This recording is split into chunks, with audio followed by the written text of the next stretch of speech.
ఇశ్రాయేలీలు ఐగుప్తు యొక్క పెద్ద సామ్రాజ్యంలో, మీకు అర్థం కావాలి అని అంటే ఒక అమెరికా లాంటి ఒక బలమైన దేశం ఆ దేశం ఐగుప్తు దేశం.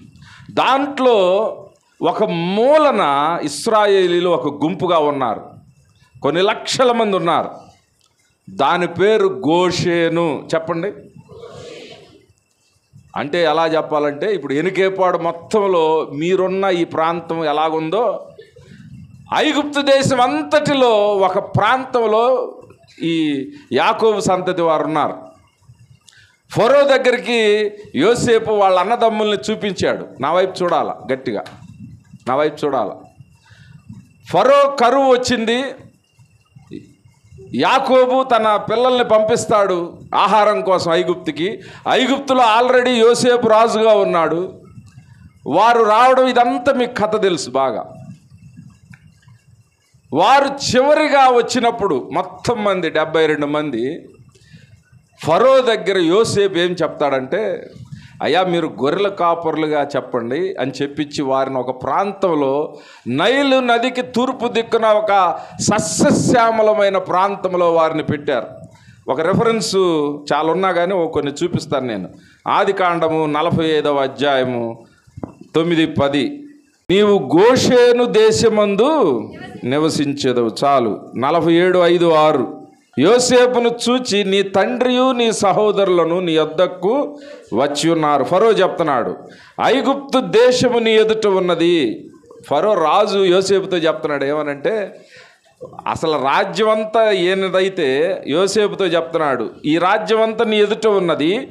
ఈ దేశములోని మంచి ప్రదేశమందు నీ తండ్రిని నీ సహోదరులను నివసింపజేయుము.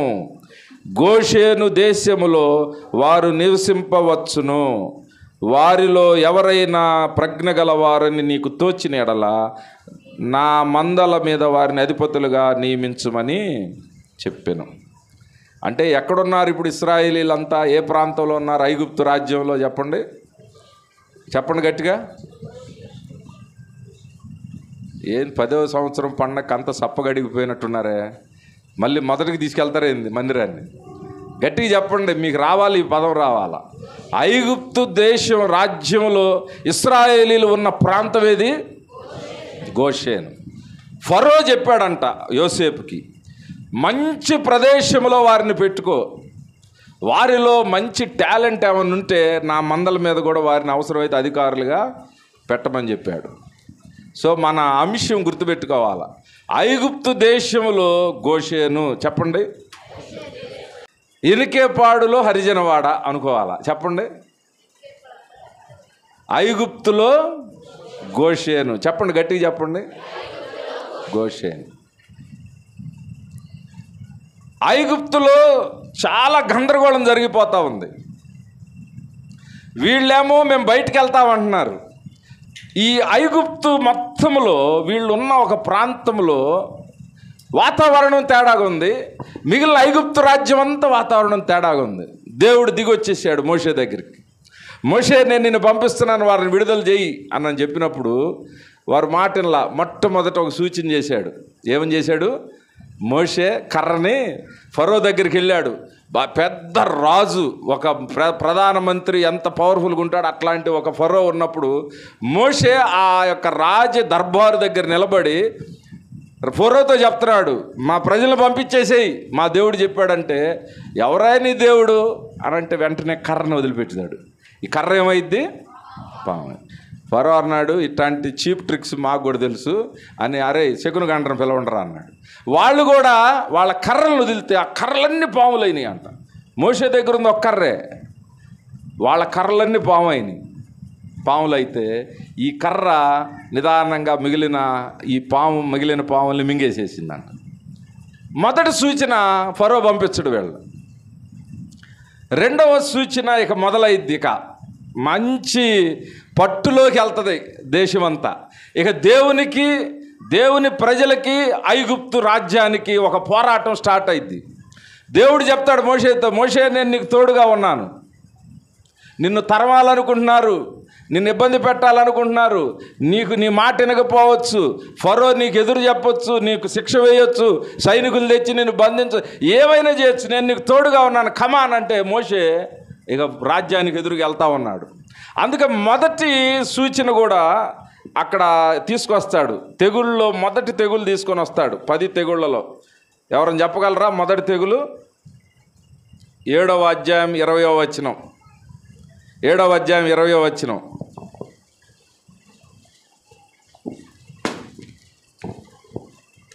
ఏడవ అధ్యాయము 20వ వచనం.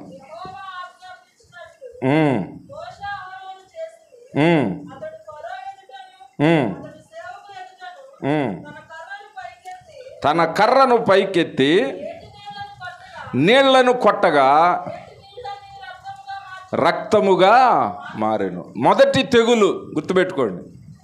మొదటి తెగులు జాగ్రత్త గుర్తుపెట్టుకోవాలా. నీళ్లను కొడితే రక్తంగా మారిపోయిందంట. చాలా జాగ్రత్త గమనించాలి. ఎన్నో పరిస్థితుల్లో నుంచి ఈ యొక్క గోషేను అనే ప్రాంతం విడుదల పొందింది. ఇది ఆనుకునే పాలస్తీనా ప్రాంతం, ఇజ్రాయెల్ ప్రాంతం ఉంటుంది. ఇది ఆధ్యాత్మికంగా మనం దీన్ని చూడాల.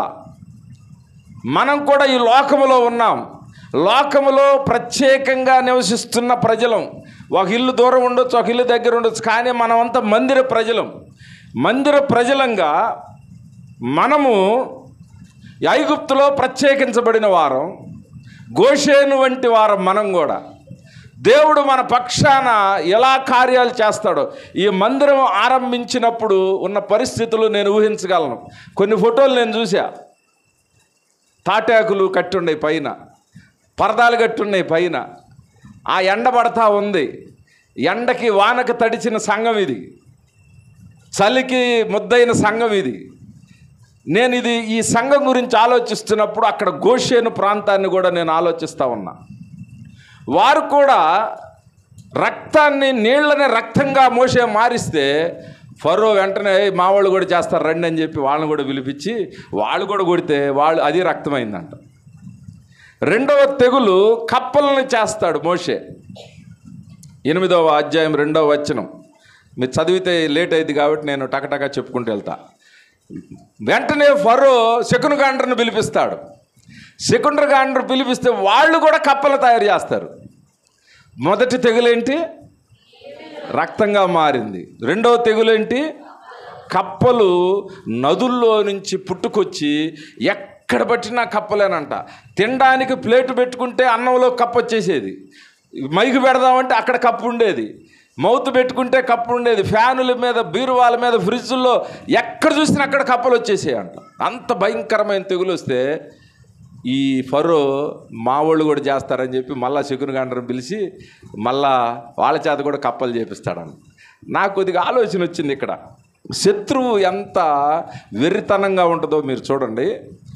మనము మోషే కప్పలను చేసినప్పుడు శకునగాండ్రు దాన్ని మింగే వాటిని ఏదైనా చేసి ఉండాల్సింది. ఇప్పుడు శ్రమలు వచ్చినాయి ఐగుప్తీయులకి. శ్రమలను వాళ్ళు ఇంకా బలపరుచుకున్నారు. వాళ్ళు కూడా కప్పలు తయారు చేశారంట. ఆ కప్పలు ఈ కప్పలు కలిపి మొత్తం ఐగుప్తునంతా ధ్వంసం చేసి పడేసినాయి అంట. అంతకుముందు నీరు రక్తంగా అయింది. నీరు రక్తంగా అయినప్పుడు వీళ్ళు కూడా రక్తం చేశారంట.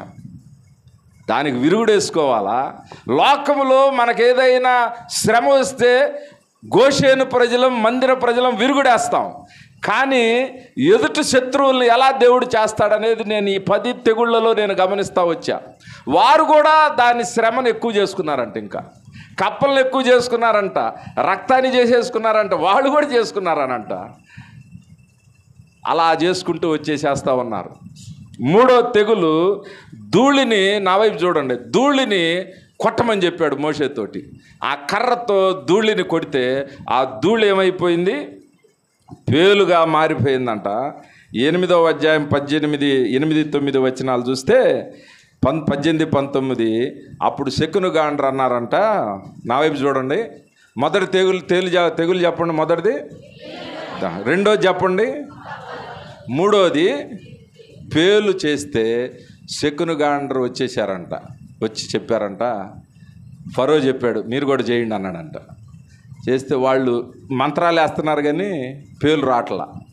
అప్పుడు వాళ్ళు మాట్లాడిన మాట నాకు చాలా ఆశ్చర్యం కలిగింది. ఏంటంటే ఇది దేవుని శక్తి అని ఫరోతో చెప్పారు. 18వ వచనం చూడండి, 8వ అధ్యాయం 18వ వచనం.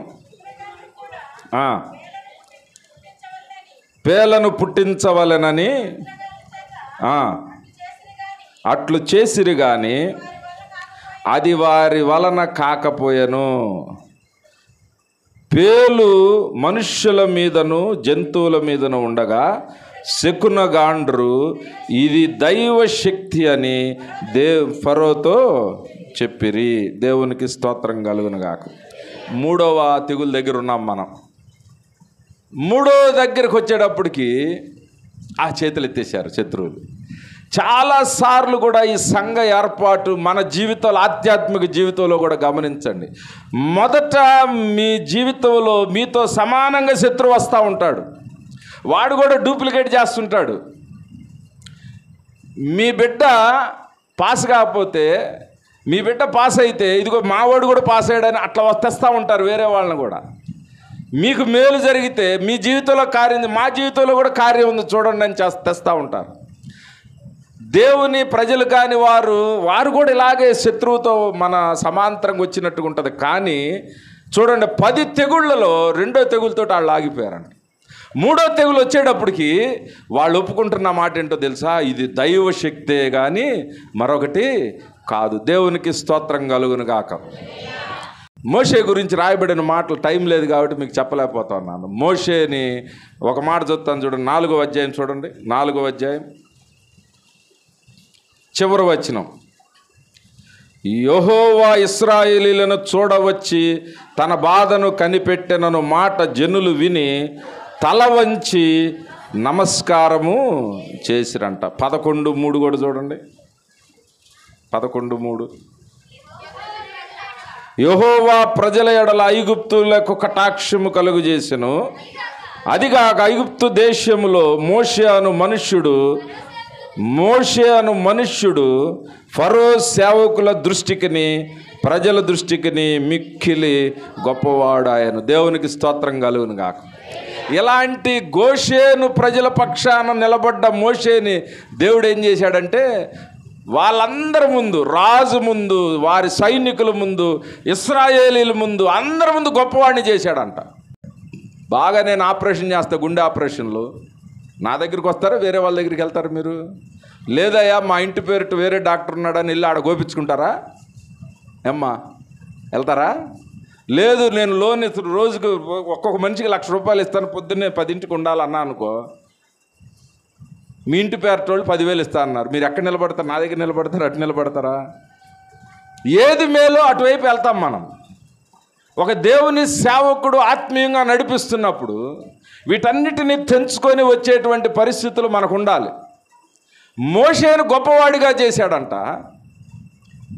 గోషేను తరపున నిలబడ్డటువంటి ఒక మోషే ఫరో ఎదుట, సకల ప్రజల ఎదుట, ఇశ్రాయేలీల ఎదుట మరి ఎట్లా చేశాడో గొప్పవాడు అయిపోయాడంట. వారందరూ అట్ట ఆకాశానికి ఎత్తి చూస్తూ ఉన్నారు. దేవుని ఎదుట మోషే దేవుడు అనుకున్నాడంట, ఇతన్ని నేను గొప్పవాడిని చేయాల్సిందే, లేకపోతే వీళ్ళు మాట ఎనరు. ఈ 10 సంవత్సరాల కాలంలో ఇలాంటి సంఘటనలు, ఇలాంటి అద్భుతాలు జరగకపోతే సంఘం నిలబడేది కాదు. దేవునికి స్తోత్రం కలుగును గాక. మన సేవకుడు గొప్పవాడిగా దేవుడు చేయకపోతే మనం కూడా మాట వినేవాళ్ళం కాదు. అవునా? వినేవాళ్ళం కాదు. దేవునికి స్తోత్రం చెప్పండి, అనండి. మేము వినేవాళ్ళం కాదని మమ్మల్ని బుక్ చేస్తున్నాడు అయ్యగారు అని చెప్పి వాళ్ళు అలర్ట్ అయిపోయారు ఇప్పుడు. దేవునికి స్తోత్రం కలుగును గాక. ప్రియ దేవుని సంగమా, తెగుళ్ళన్నీ ఐగుప్తులో జరుగుతున్నాయి అంట. ఈ గూడెంలాగున్న ఈ ప్రాంతంలో వీళ్ళకేం జరగట్లేదంట. అసలు అది మన యొక్క ముఖ్యమైన అంశం. ఐగుప్తు అంతా అలజడైపోతూ ఉంది, నీళ్ళంతా రక్తం అయిపోతూ ఉంది, పేలు గుట్టేస్తూ ఉన్నాయి, వారికి దద్దురులు వచ్చేస్తూ ఉన్నాయి. మీకు ఒక మాట నేను చెప్తాను చూడండి. 8వ అధ్యాయం 21వ వచనం. 4వ తెగులు ఈగలు వస్తే రాయబడిన మాట. 8వ అధ్యాయం 21వ వచనం. 22వ వచనం చూడండి. మరియు భూలోకములో నేనే యెహోవానని నీవు తెలుసుకొనున్నట్లు ఆ దినమున నేను నా ప్రజలు నివసించుచున్న గోషేను దేశమును మినాయించెను. దేవునికి స్తోత్రం కలుగును గాక. ఐగుప్తు దేశం అంతా ఈగలు ఉన్నాయంట. చూడండి, అర్థం కావడానికి నేను సింపుల్గా చెప్తున్నా. అంటే మొత్తం విజయవాడ మొత్తం ఈగలు ఉన్నాయి అనుకోండి, ఎనుకేపాడు ప్రాంతంలో మాత్రం మినహాయించబడింది. 7 ఈగలు ఉంటలా. ఫరో సైనికులు చూస్తున్నారంట. ఈ గోషేన్లోకి వస్తే ఈగలు ఉంటలా, గోషేన్లోకి వస్తే దద్దురులు ఉంటలా, గోషేన్లోకి వస్తే రక్తం ఉంటలా. ఆ గీత దాటి అవతలకి వెళ్తే వారికి అన్ని దద్దుర్లు ఈగలు పడతా ఉన్నాయి. వెంటనే సమాచారం తీసుకెళ్ళిపోయారు ఫరో దగ్గరికి. అయ్యా, ఆ చివరి గూడెంలో నివసించున్నారు హెబ్రీయులు. ఆ మోషే వస్తున్నాడు వెళ్తున్నాడు, వాళ్ళ దగ్గర అసలు శ్రమే లేదు, మొత్తం శ్రమ అంతా ఐగుప్తుకే ఉంది మనకి అని చెప్తా ఉన్నారంట. అందుకని ఐగుప్తులో గోషేను. చెప్పండి, ఐగుప్తులో ఈ లోకములో మన సంఘం. చెప్పండి, ఈ లోకములో మన సంఘం. ఒకవేళ కష్టం ఉండొచ్చు, కన్నీరు ఉండొచ్చు, దుఃఖం ఉండొచ్చు, కానీ ఒక దేవుని కాపుదల గోషేను మీద ఎలాగున్నదో మన సంఘము, మన సంఘ సభ్యులు, సంఘానికి ముడిపడిన సేవకులు కానీ, సంఘానికి ముడిపడిన బంధువులు కానీ, సంఘానికి ముడిపడిన ప్రజలు మొత్తం కూడా ఈ కాపుదల క్రిందే ఉంటారు. ఇది పరమ గోషేను లాంటి ఈ సంఘాన్ని బట్టి దేవునికి స్తోత్రాలు చెల్లిద్దాం. గట్టిగా చెబుదాం, దేవునికి స్తోత్రాలు చెల్లిద్దాం. ఒక నాయకత్వం క్రింద గోషేను నడుస్తూ ఉంది. ఆ యొక్క ఫరో నాయకత్వం కింద ఐగుప్తు అల్లకల్లోలం అయిపోతూ ఉంది. ఇంకా తర్వాత కొన్ని తెగుళ్ళు వచ్చినాయి. మొదటిది చెప్పండి మరలా త్వరగా. మొదటిది ఏంటి? రక్తంగా చేయడం. రెండోది చెప్పండి, కప్పలు చుట్టం. మూడోది చెప్పండి, పేలు చుట్టం. నాలుగోది ఈగల గుంపు. ఐదవది పశువుల మీదకి తెగులు వచ్చేసింది. 9వ అధ్యాయం 4, 6 చూడండి. ఈ వచనాలు నేను చదివించి నేను ముగిస్తాను. 9వ అధ్యాయము 4, 6. అయితే యెహోవా ఇశ్రాయేలీల పశువులను, దేవునికి స్తోత్రం కలుగును గాక. అయితే యెహోవా ఇశ్రాయేలీల పశువులను ఐగుప్తు పశువులను వేరుపరిచిన. ఇంటికి వెళ్ళి నాకు మీరు చదువుకోండి మిగిలింది. వేరుపరిచేశాడంట. వీరి పంటలను వేరుపరిచాడు, వారి పంటలను వేరుపరిచాడు. అన్ని పక్క పక్కనే ఉన్నాయి. ఎంత దూరం ఉంది ఆ దారికి అవతలే పశువులను కూడా వేరుపరిచాడంట దేవుడు. గోషేనుకు సంబంధించిన ప్రతిదీ కూడా వేరుపరచబడింది. మందిరానికి సంబంధించిన మనం కూడా సంఘం అంటేనే వేరుపరచబడిన వాళ్ళం, మనం ప్రత్యేకించబడిన వాళ్ళం. లోకములో నుండి ఉన్నా కానీ లోకములో నుండి బయటికి వచ్చిన వారం మనం. దేవునికి స్తోత్రం కలుగును గాక. గట్టిగా చెప్పండి. ఐగుప్తులో ఉన్న గోషేను ప్రత్యేకపరచబడిందంట. పేలు వస్తే ఈ ప్రాంతానికి మినహాయింపించాడంట దేవుడు. వడగండ్లు పడితే ఈ ప్రాంతానికి మినహాయింపించాడంట దేవుడు. ఎన్ని కష్టాలు వస్తున్నా ఈ సంఘం క్రింద ఉన్న ప్రజలు, అది ప్రసాదం పోడైనా ఎక్కడైనా కట్ట దగ్గర ముస్లిం సహోదరులు అయినా సరే, వీరు మినహాయించబడతారు. ఈ పరమ గోషేను లాంటి సంఘము మినహాయించబడిద్ది ప్రతి విధమైనటువంటి ఉపద్రవాల నుంచి, సకలమైన ఉపద్రవాల నుంచి మనం మినహాయించబడతాం. తాత్కాలికమైనటువంటి ఒక క్షోభ ఉండొచ్చు, తాత్కాలికమైన బాధ ఉండొచ్చు, కానీ పరమ కానానికి మనం వెళుతున్నప్పుడు వీటన్నిటి నుంచి మనం మినహాయించబడతా ఉంటాం. దేవునికి స్తోత్రం కలుగును గాక. చూడండి ఎంత చక్కగా రాశాడు. పశువుల్ని, ఐగుప్తు పశువులన్నీ కలిసి వెళుతున్నా ఐగుప్తు పశువులకే ఈ యొక్క తెగులు వచ్చిందంట. ఈ గోషేనులో ఉన్న ఇశ్రాయేలీల ప్రజలకి ఈ తెగులు లేదంట. దేవునికి స్తోత్రం కలుగును గాక. చాలాసార్లు మీ సాక్ష్యాలు నేను వింటా ఉన్నా. ఎంతోమందికి పెళ్ళిళ్ళు జరిగినాయి చక్కగా. ఇక్కడ బయట పరిస్థితులు ఎలా ఉన్నా సరే, మీకు కష్టాలు వాళ్ళతో సమానంగా ఉన్నా మీకు ఒక ఆదరణ, మీకు ఒక తోడు, మీకు ఒక బలంగా ఈ మందిరము మీ పక్షాన ఎప్పుడు నిలబడతానే ఉంది. మీ కూలి పనికి వెళుతున్నప్పుడు ఒక నాయకుడు ఇక్కడ విజ్ఞాపన చేస్తూ ఉన్నాడు. మీరు పొలానికి వెళుతున్నప్పుడు, మీ పొలాలు పంటలు వేస్తున్నప్పుడు మీ పంటలు ప్రత్యేకించబడతాయి, మీ బిడ్డలు ప్రత్యేకించబడతారు. వారి యొక్క వివాహాలు ప్రత్యేకించబడతాయి, మీ పశువులు ప్రత్యేకించబడతాయి, మీ యొక్క గృహాలు ప్రత్యేకించబడతాయి. ఈ గృహాల మీద ఈ దినము అని చెప్పిన దినం మనం చదువుకున్నాం. ఆ దినము ఈ ప్రాంతమంతా కూడా ఆ పస్కా బలినిచ్చి ఆ రక్తాన్ని ఆ గృహాల మీద రాసుకున్న ప్రాంతం అంటే ఈ ప్రాంతం అంతా. దేవునికి స్తోత్రం కలుగును గాక. ఆ రోజు యేసు ప్రభు సిలువకు సాదృశ్యంగా ఆ రోజే దేవుడు బలినిచ్చాడు. ప్రతి కుటుంబము ఆ రక్తాన్ని పూసుకోవాలి, ఆ గృహాల మీద ఆ కుంచెతో పూసుకోవాలా. భయంకరమైన చివరి తెగులు బయలుదేరింది. దేవుడు యెహోవా నడిచెను అని ఉంటుంది. అంటే ఆ తెగులుతో సమానంగా దేవుడు కూడా నడుచుకుంటూ వెళుతూ ఎక్కడెక్కడైతే ఇది క్రీస్తు ధ్యాన మందిరం, క్రీస్తు రక్తంతో కడగబడిన కుటుంబం, ఆ రక్తాన్ని చూసి ఆ తెగులు దాటిపోద్దంట. ఆ రక్తాన్ని చూసి ఆ బిడ్డను దాటిపోతాడంట. ఆ రక్తాన్ని చూసి ఆ గోషేను ప్రాంతంలో ఆ ఇళ్ళన్నీ దాటుకుంటూ వెళితే ఉదయాన్నే లేచి చూచేటప్పటికి ఉదయాన్నే లేచి చూచాడు ఉదయాన్నే లేచి చూచేటప్పటికి ఫరో ఇంట్లో మొదటి బిడ్డ చనిపోయాడంట, సైనికులు మొదటి బిడ్డ చనిపోయాడు, మంత్రులు బిడ్డలు ప్రతి ఇంటిలో శవం తేలిందంట. శవాలన్నేస్తే కుప్పల కుప్పలుగా కూర్చున్నారంట. కానీ గోషేను ప్రాంతంలో ఒక్క మరణం కూడా లేదంట. దేవునికి స్తోత్రం కలుగునుగా. ఒకవేళ తాత్కాలికంగా మనకి ఇక్కడ శ్రమలు వచ్చి ఉండొచ్చు, రేపటి దినం పరలోకములో మనమే ఉంటాం. ఈ మందిర ప్రజలంగా మనం అక్కడ ఉంటాం. బలవంతులైన వారు నిత్య మరణంలో ఉంటారు. మనమైతే ఈ రక్తాన్ని ధరించిన వారంగా మీ నొసట్ల మీద, మీ గృహాల మీద, మీ బిడ్డల మీద ఈ రక్తపు ముద్ర, క్రీస్తు కల్వరి రక్త ముద్ర ఉన్న బిడ్డలంగా మన నుండి కీడు దాటిపోయి మనము పరలోకంలోనికి మనము ప్రవేశిస్తూ ఉంటాం. దేవునికి గట్టికి చప్పట్లు కొడదాం. దేవునికి స్తోత్రం కలుగుదా. దేవుని స్తుతిద్దాం. దేవునికి హల్లెలూయా చెబుదాం. దేవునికి స్తోత్రం కలుగునుగాక. 6వ తెగులు వచ్చిందంట. 9వ అధ్యాయం 8వ వచనం. సన్నపు ధూళి అయి దద్దుర్లు పొక్కులు వచ్చినాయి అంట. మోషేకి చెప్పాడు దేవుడు.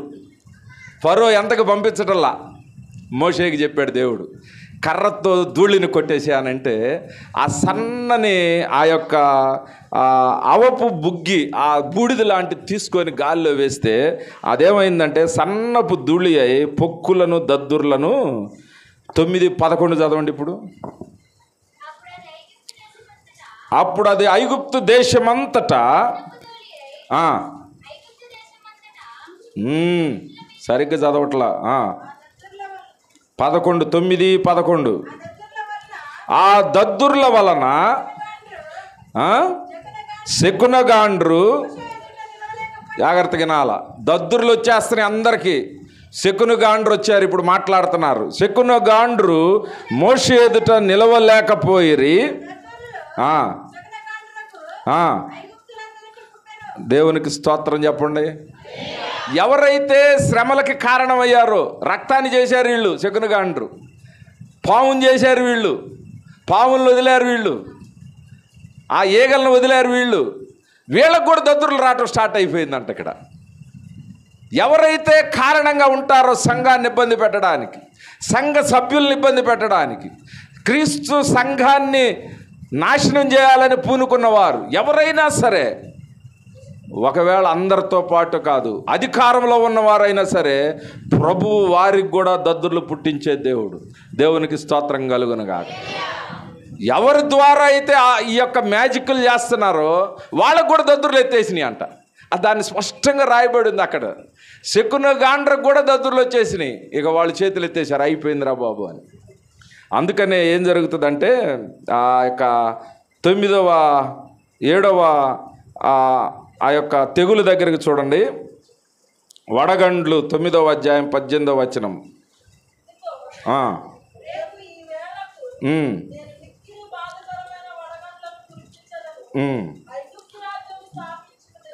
దినమున మొదలుకొని ముందు కానీ తర్వాత కానీ అలాంటి వడగండ్లు పడవు. 9:26 చదవండి. అయితే ఇశ్రాయేలీలున్న గోషేను దేశములో మాత్రము వడగండ్లు, గోషేనులో మాత్రము వడగండ్లు, గట్టిగా చెప్పండి, గోషేనులో వడగండ్లు పడలేదు. దేవునికి స్తోత్రం కలుగునుగాక. గట్టిగా చెప్దాం. మనకి శ్రమ వస్తే ఈ వాక్యం అర్థమైంది. సుఖంగా ఉంటే ఈ వాక్యం అర్థం కాదు. మేము కూడా కన్నీటి లోయల్లోంచి వెళ్ళాం. మా కుటుంబాలు ప్రాంతమంతా ఉన్నా కానీ ఒక కుటుంబాన్ని దేవుడు ఎన్నుకున్నట్లుగా మా అమ్మ కుటుంబాన్ని ఎన్నుకున్నాడు. గోషేను పక్షాన ఉన్నట్టుగా ఉన్నాడు. కన్నీరుంది, దుఃఖం ఉంది, ఇంట్లో కొట్లాట ఉంది, శోధన ఉంది. కానీ ఆ క్రీస్తు రక్తము పూయబడిన గృహంగా ఆ కీడులు దాటిపోతూ చివరికి ఒక ఉన్నతమైనటువంటి ఆ యొక్క అధ్యాయానికి కుటుంబాన్ని తీసుకు. అలాగే మన సంఘంలో ఉన్న వ్యక్తులను కూడా ఇక్కడ రాసిన మాట చూడండి. వారు దాన్ని ఇశ్రాయేలీయులు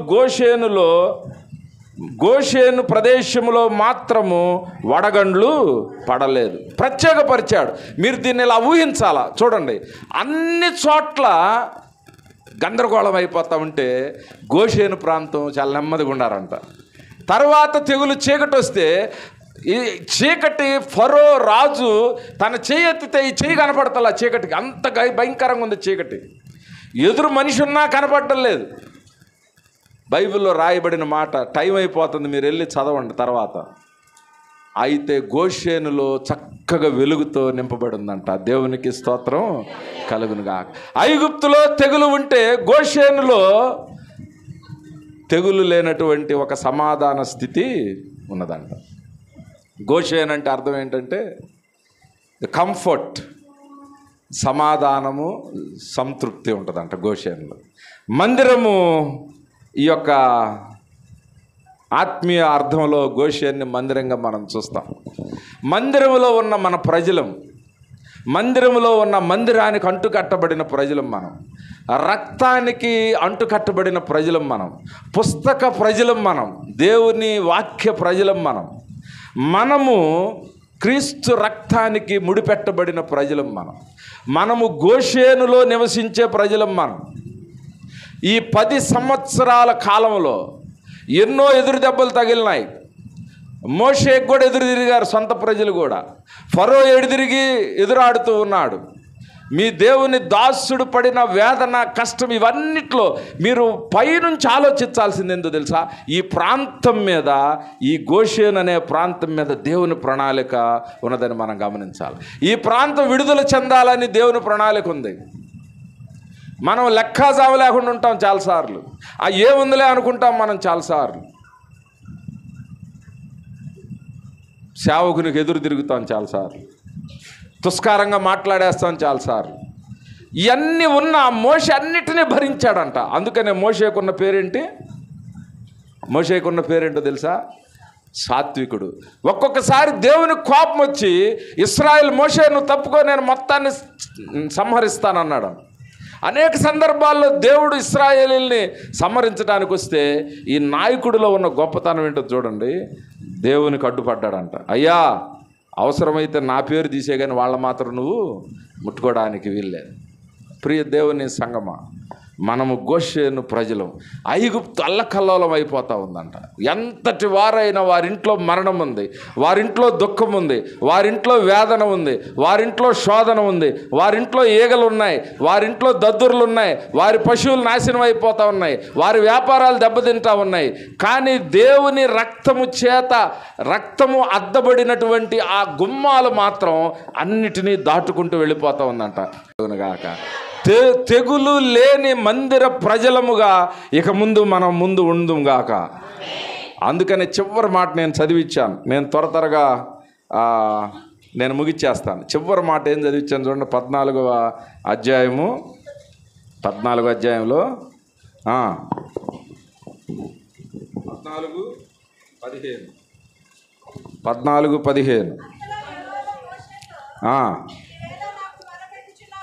నీవేళ నాకు మొరపెట్టుచున్నావు, సాగి పోవుడి. దేవునికి స్తోత్రం కలుగునుగాక. మనం ఏం చేయాలి? ఇక నుంచి 10 తెగుళ్ళు శత్రువుల మీదకి వచ్చేసినాయి.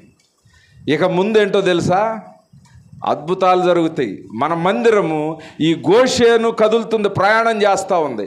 ఈ మందిరం 10 సంవత్సరాలు దాటి ప్రయాణం చేస్తూ ఉంది. భవిష్యత్తులో మన్నాను తినే ప్రజలంగా మన ముందుముగాక.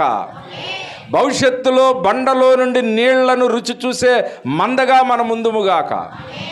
భవిష్యత్తులో ఆ యొక్క అగ్ని స్తంభం మేఘ స్తంభముల మధ్య మనం నడుచుదుముగాక. గొప్ప ప్రజలుగా భవిష్యత్తులో సాగిపోయే ప్రజలుగా మనం ఉందాం. అందుకని ఆ మాట చదివించాను. అందరు చెబుదాం, సాగిపోదుము. చెప్పండి అందరు కలిసి. 10 తెగుళ్ళు చూసాం, అయితే గోషేను సంరక్షించబడిందంట.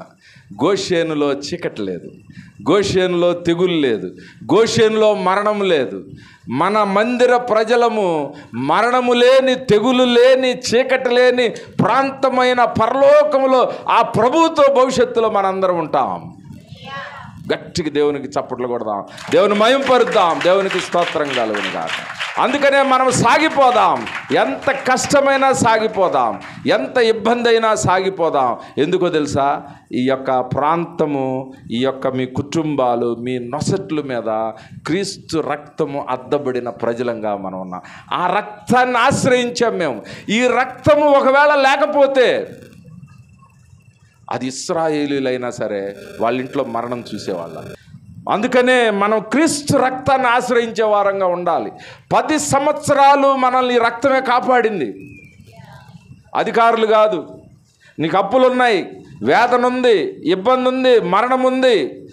నీకు ఒకవేళ ఎటువంటి శోధన శ్రమలు ఉన్నా మనము క్రీస్తు రక్తాన్ని ఆశ్రయించే వారంగా మనం ఉండాలి. గోషేనులో నివసించే వారంగా మనం ఉండాలి. గోషేను అంటే క్రీస్తు రక్తముతో ముడిపెట్టబడిన ప్రాంతం. దేవునికి స్తోత్రం కలుగునుగా. ఈ రాత్రి మనం ఆ రక్తం దగ్గరికి వెళదాం. ఇంకా మన బల్ల దగ్గరికి వెళ్తున్నప్పుడు చాలామంది వెళ్ళిపోతాం. ఆ బల్లలో పాలు పంచుకోకపోతే మనకు పరలోకంలో కూడా స్థానం లేదు. మనం బాప్తిస్మం దగ్గరికి మనం వెళ్ళటల్లా, ఇవాళ రేపో తర్వాత అనుకుంటున్నాం. ప్రతి సంవత్సరము బాప్తీసాలు, ప్రతి మాసము బాప్తీసాలు కనపడాలి మన సంఘాల్లో. నీవు నీ ఇల్లు రక్తంతో ఒకవేళ క్రీస్తు రక్తంతో కడగబడితే నీ బంధువులు కూడా ఆ గృహంలోని చేర్చుకోవాలి. నువ్వు మా రక్తం బాగానే ఉంది, మేము బాగానే ఉన్నామని మనం సంకలు కొట్టుకోకూడదు. అనేక మందిని రక్షించే గృహాలుగా మన గృహాలు ఉండాలి. అనేక మందిని రక్షించే మందిరంగా మన మందిరం ఉండాలి. ఇంత శ్రమపడి శోధనలకు ఎదురుండి ఒక నాయకుడిగా దేవుడు హెచ్చించి నిలబెట్టిన వ్యక్తికి చాలా జాగ్రత్తగా గమనించాలి. మోషేని దాటి చాలామంది ఇశ్రాయేలీలు కూడా ఫరోతో చేతులు కలిపారంట. మోషే ప్రయాణం అంతా కూడా ఫరోని మోషేని వ్యతిరేకిస్తూనే ఉన్నారంట. మోషే గుంపులోనే ఉన్నారు, మోషేకి వ్యతిరేకంగా మాట్లాడుతూ ఉన్నారు. మీరు ఒకటి గమనించాలి, ఇదంతా ఏంటో తెలుసా?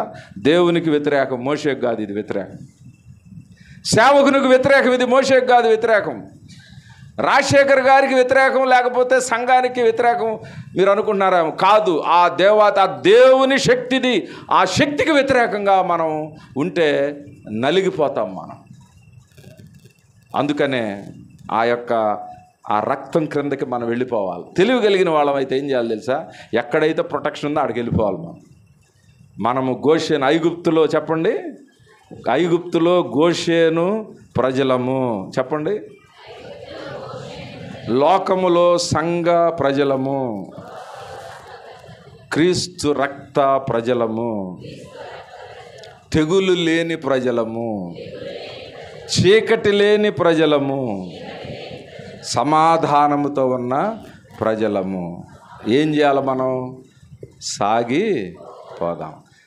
ఇంకా బాప్తిస్మంలోనికి వెళ్లకుండా కాలయాపన చేస్తుంటే ఆ గోషేను సభ్యత్వంలోనికి మనం వెళదాం. మందిర సభ్యత్వంలోనికి వెళదాం. మన పాపములను ఒప్పుకొని క్రీస్తు రక్త సంబంధికులుగా మనం అవుదాం. బల్లను తీసుకునే ప్రజలుగా మనం ఉందాం. గోషేను ప్రజలుగా మనం ఉందాం. అయ్యా నా పాపాలు క్షమించని అడుగుదాం. ప్రభువా ఈ గోషేనులో సభ్యత్వం మాకు కావాలని అడుగుదాం. రక్తము తాకబడి ముద్రించబడిన ప్రజలంగా మనం ఉందాం. ప్రార్థన చేద్దాం, నోరు తెరుద్దాం అందరం కలిసి.